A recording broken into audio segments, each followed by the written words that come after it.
Hi everyone, this is Jim.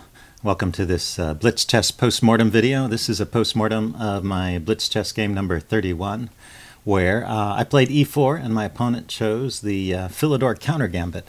A very exciting, if slightly unsound opening. So I'm going to spend a little bit of time talking about the opening in this video, and then we'll get to the game. So let's take a look at how it went. I started with e4. He replies e5. I go knight f3, and he goes d6. So this is the Philidor defense. And d4 is the most common reply. That's what I played. You can also play bishop c4 here. And he replied with f5. You see, that's an uncommon move. And this is the Philidor counter-gambit. And there's not a lot more information in the opening book about it. You see we're down to just a handful of games. So I looked at a couple of lines using Houdini and also a book on the Philidor. So there's a number of different ways that white can play here after f5. So let's look at the main ideas. One thing you can try is just taking the pawn. He takes. And this sort of reveals black's intention here with the Philidor counter-gambit. His idea is not to take this pawn back right away, but to push ahead with e4, forcing you to move your knight. And after your knight moves, then he pushes ahead with d5. So that's the idea. Black is giving up a pawn in order to get this strong center, and he figures to get this pawn back anyway. Although white could try to hold on to the pawn with a move like g4, it's probably not that great. So a simple developing move here, and letting black have the pawn back. That's one way to play, and this is giving black pretty much what he wants, although white still can maintain an advantage here by playing the move f3. It's just important to go after this strong center right away. And it's interesting that any other move pretty much equalizes for black, so you really have to you can't just play passively when your opponent plays some gambit line like this, because otherwise he will just build up a strong position. So you need to challenge it in some way, and so in this line the way to do that is f3. Another way to play, let's see, instead of taking the pawn, you could develop a piece with bishop c4, and this is a little bit crazy because now black can just take this pawn and attack your knight. But your knight can go here to g5, and you can double up on this f7 square. Anyway, this leads to wild tactical complications that are too much to go into in this video. I just wanted to let you know it was possible to play that. And by the way, all these lines, if they're played correctly, are good for white, which is why the Philidor is not the Philidor counter-gambit is not played so often, particularly at the top level. But it's a good gambit to play if you want to confuse your opponent, get him into unfamiliar territory, and get a dynamic and tactical position. So it's pretty much guaranteed after this. So the other way to play after f5 is to take the other way, the d takes e5, and this is maybe considered the main line. This was one of the most popular responses. And once again, instead of taking back here, taking back on the e-pawn, which would actually, that would be bad because it would allow an exchange of queens and black would lose his castling privileges. No, the idea is to take the e-pawn with the f-pawn and force the knight to move out of the way. And once the knight moves, to play d5. And once again, you know, the Philidor player has got his strong center, and he hopes to use that as a wedge. And also you have to wonder what the heck white is doing here. His pawn is on the wrong side of black's pawns, and his only piece that he's developed is a knight, and all the pieces are the remaining pieces are still at home. And just to show you how kind of crazy these things are, that one of the lines goes e6 here. So ignoring the fact that everything is undeveloped, just pushing this pawn again with the idea of defending or supporting a knight to f7 move. And black can ignore that and start making threats of his own. So white plays knight f7, forking the queen and the rook, and black plays queen to f6, threatening mate. And from here, probably the only move is bishop e3 to stop the mate threat. And the game continues from there. It gets pretty complicated.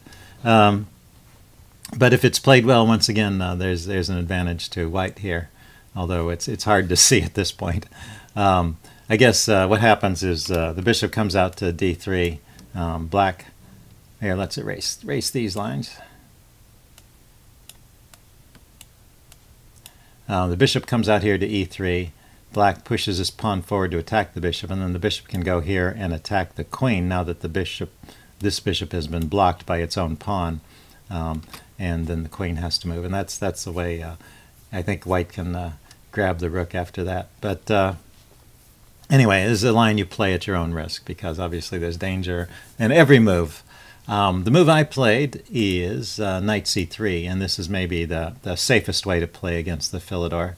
Doesn't give white much of an advantage, but doesn't lose, and you don't get rolled over tactically, at least not right away. And my opponent played knight f6. Now the line I had remembered, and I was trying to remember this during the game because actually I used to play this counter-gambit from time to time. There is a line here where Black just takes on e4. I think it's the main line really. And the knight takes back, and then he plays d5. So once again you see Black going for this idea of just pushing the pawns forward in the center. Now what's interesting is this knight is hanging. And so you could just move it to g3, but then Black gets a decent game after that. So the most challenging response is to play knight takes e5 and let Black have the knight with the idea of queen h5 check. So you come out here, check the king, and first of all you notice the king has no good moves. He can move here to e7, but the bishop can come out to g5 and skewer the, skewer the king and queen and win major material there. So that's not good. So he blocks with g6, and then you can take this pawn, taking advantage of the pin here on the pawn. But Black is in trouble here. There's a tremendous discovered check threatened, and so his best move is to actually take the knight, and then you, instead of grabbing the rook right away, you can grab the rook right away, and that's about an equal position, but the best way to play it is to take the pawn first with check. Once again, the king only has a few moves. This e7 is not good due to the bishop move, so he has to go to d7. Then you can check again from this square f5, and the king has nothing better than to do than to go back, and then you play queen e5 check, and this forks the king and the rook. So you pick up a rook, and as well as having gathered some pawns, and you've sacrificed two knights. But overall, this gives an advantage to white. It's the combination of the rook plus several pawns is more valuable than the two knights that you've given up, and his king, Black's king, is exposed. So you just need to develop your bishops quickly and keep Black under pressure, and you should have a good game there. Okay, so that's your little opening course on the Philidor counter-gambit. So I played knight c3, and my opponent played knight f6. So now it's time to take some action in the center. I decided to take on e5, and he took on e4. He didn't really want to take this pawn because the queen trade again, and then I could get the pawn back. So after knight e4, I decided to develop my bishop, and he played knight d7, and I took his knight, and he took back. And now we get to another kind of instructive moment in the game.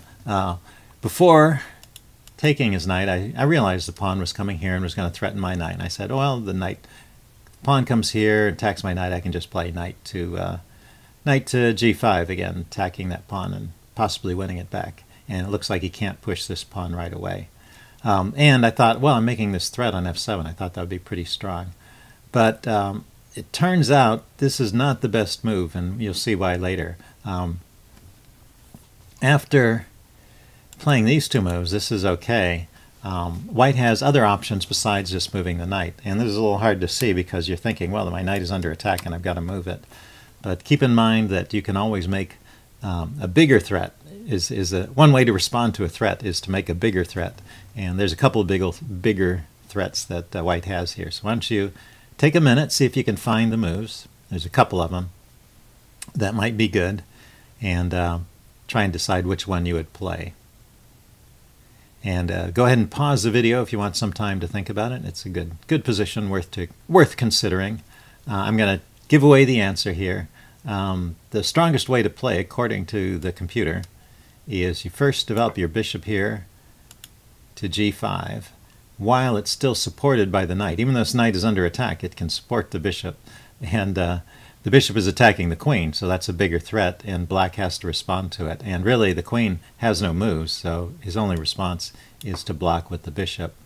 And then queen to d5. So those were the two moves, bishop g5 and queen d5. And the queen d5 move makes a threat of checkmate. So the combination of those moves is very forcing. Black has to respond, and really the only way, well, the best way is to place the rook here, covering that square. And now white can take this pawn and threaten the bishop. And it's interesting that the bishop was a little shaky here because it's just defended by the knight and it's attacked by the knight. I mean, yeah, it's just defended by the knight and it's attacked by bishop and queen, so you think it's in danger of being lost. Plus your knight is in danger of being attacked, and you go ahead and coolly take another pawn here. But the point is, after you move that pawn out of the way, the queen is defending the bishop as well as the knight, so that's perfectly well defended. And this bishop is under attack, so if he grabs the knight here, you can grab the bishop and attack his queen. So anyway, black's best move is to take this pawn, and then you can take this pawn, and once again you've defended the bishop because you've pinned his bishop against the king, so this bishop can't be taken. And white is good in this position, but now, these things are tricky to find in a blitz game anyway, and I had planned this move ahead of time. I was just going to play knight g5. And this leads to a game which is about equal because black plays knight takes e5, excellent move, picking up that pawn and guarding this f7 square, so I no longer have these threats of knight to f7. And it's also attacking my bishop, so I retreat my bishop. He plays bishop e7, attacking the knight. I grab the pawn, and the game is about even, and it goes on this way for a few moves. We're just making developing moves. I'm castling, he's castling, and I'm trying to attack this pawn over here on the queen side, yeah, where his king is castled, and because it's undefended after a queenside castle like that. And he attacks my queen, so making a bigger threat. I move my queen out of the way, and then he plays this sacrifice, knight to f3 check. Very, very dynamic play from my opponent. Now this is not a sound sacrifice, and I did not find the best way to refute it during the game, but I'll show you how. So first of all, I have to take the knight because he's forking my king and my queen. So really this move is forced. He takes back with the bishop. And now you can see the threat. The threat is queen to here, and then checkmate the next move. So how would you defend against that threat? I spent a lot of time thinking about this during the game, and I did not find it, although now that I know what it is, it seems pretty easy to me. But sometimes, you know, the impact of a sacrifice confuses you a little bit, so you need to learn to, during a game, you need to learn to take a deep breath sometimes, refocus, take a look at all your options. So treat this as a little puzzle. Try and figure out how you would defend as white. What's the best move? And pause the video and think about it. I'm going to go ahead and give away the answer right now. The simplest defense is just bishop to d5.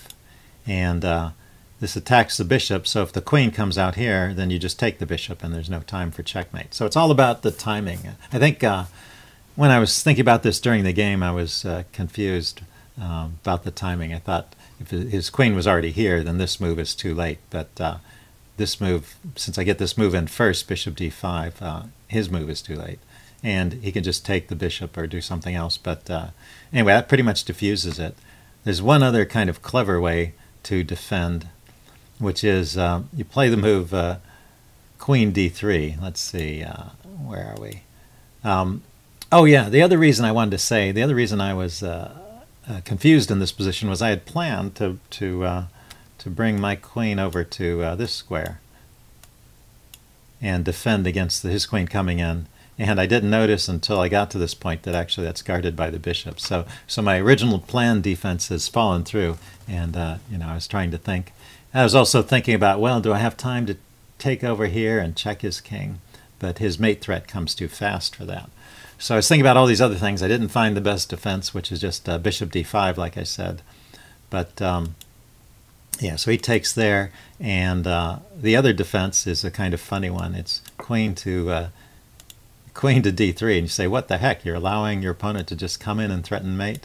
And the point is, you can now play queen to f5 check. So the queen has followed this funny path of going here and here. It's taken 2 moves to get to that square. But it's a good square for the queen. It's a check, and it forces a trade because his queen is under threat. If he just moves his king away, you take the queen. So anyway, he takes, you take. And now you're just a piece up for a pawn. And this is good for white. It looks like, you know, if he had a rook here on this file, this would be checkmating. But you have time to defend against that, and so white is just better. So that's the way, that's a second way to refute that. But in the game, I played knight h5, and now I'm just losing. He can take that, and I bring my queen over to try and defend, and he forces a trade. He might have had stronger moves there, but this is good enough for an advantage for black. Basically, he has 1 pawn over me, so he's material up, and my king position is quite exposed, whereas his is relatively safe. So he has the advantage here, and he plays well. He starts getting his pieces into position and also pushing my pieces away. So that those developing moves with the bishops were very, very strong. Good moves, and I'm just getting pushed around here. And so this is the way to play when you're attacking. Try and find developing moves that attack pieces. But he was playing a little too fast here, and actually he makes a mistake with this move. And I could have just taken that rook there and won the exchange and pretty much equalized at that point. He didn't have to play that. But the reason I missed the move is another kind of instructive moment is when I played this move, I was thinking already, well, look, I've got this discovered attack on the bishop, and my bishop is attacking this pawn. So I'd sort of planned already my next move. So when he played rook e6, I just went ahead and played bishop takes a7 automatically. But this is a bad move because he can come over here and check. Then that buys him time to get his bishop out of trouble. So the discovered attack on the bishop is not happening. So anyway, this is the danger of playing through these pre-programmed sequences. You've got to always stop and look at your opponent's move and say, oh, did he make a mistake there? Should I be doing something about that? Or, oh, is he making a new threat there that I need to respond to? So this kind of playing without looking at your opponent's move is very dangerous. Although it happens a lot in Blitz because it's hard to see everything. But this was, there was time. This is a 10-minute Blitz game with a 5-second increment, so it's slow enough to find these moves. Anyway, check. I have to defend because my king had no squares to run to. I should point out if my king goes to the corner, which is his only move, then the bishop here is check, and then I put my king here, and then he's got a pretty dangerous discovered check. He can pick up the rook, for example. So, or is that might just be mate, actually. So anyway, I have to block, and so I lose the exchange here, and I think I'm picking up his bishop, but he's just got enough pressure here to win back the material. In fact, he has enough. He has a way to mate me here. So if you want to take another moment here, look at your tactical. Treat this as a tactical quiz again. Take a few seconds to look at this and see if you can find the mate, the quickest mate for black. Okay, pause the video if you haven't seen it. The way that black can mate immediately is to play rook to g5. And this is pretty instructive. Black is just setting up a mate with the 2 rooks against the side of the board here, and my king is just too far away. I can move my king forward 1 square, but then the rook comes in and mates me. So there's no way to stop it. The computer gives some lines like, oh, bishop here, check, and then bishop here or here to block, but it's all hopeless and leads to mate in 4 eventually. What he did, I think he had the same idea. He was just trying to get my king a little further away. Checked here. I played king h1, and then he retreated. But this allows me a defensive resource, which is now I can pull my bishop in, and when he checks me to try and deliver the mate, I can defend with the bishop. So I still am going to lose that bishop because he can double up, and I can't stop him from taking it. So he's still winning here. He just would have had a quicker finish if he had gone the other way. So I'm just trying to escape here any way I can. And right now, let's see, after that move, a4, there's a mate in 1 here. So a little quick pop quiz. I'm not even going to tell you to pause the video. You should be able to find this one.